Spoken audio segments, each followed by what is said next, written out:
Hello, chiếc ca yêu kèn miền ha, săn khéo giống bùi phổ.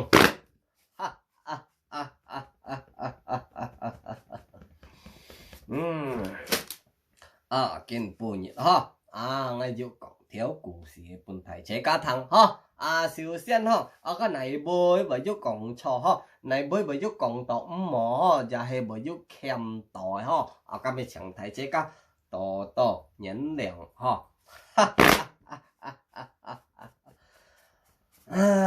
Nga cụ sĩ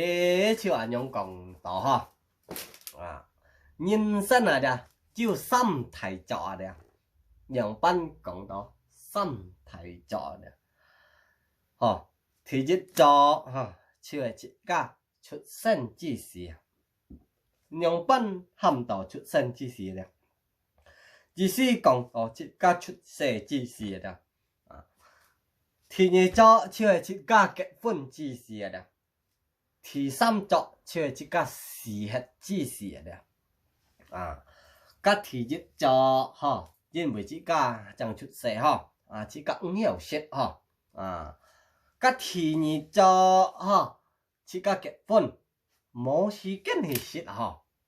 các thì xăm trọ chỉ cả xì hết rồi nè mày xa xét các phép nhìn xétแล้ว所以啦从根本日开始啦这个要识等来要水等来要笑等來要識這個都係識起來còn字很濕車這個要識都識起來但係這個莫貪心您講嘅豬長題掉長肺所以識莫貪識嗰日這個要莫河水這個係水飽來休息下來休息夠來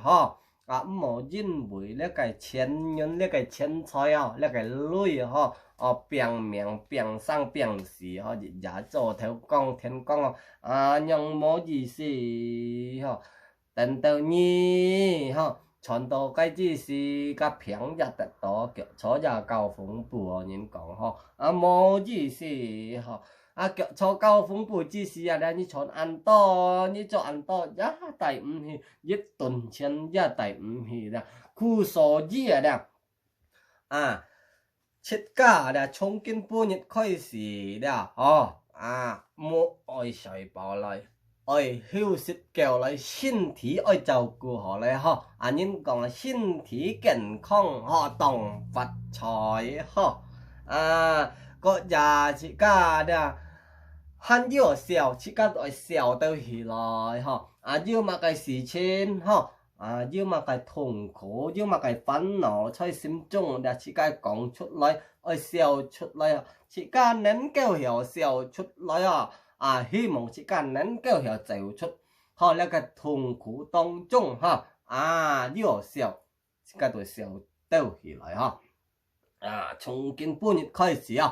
切家要識到起來要笑到起來要水到起來唔好想ăn多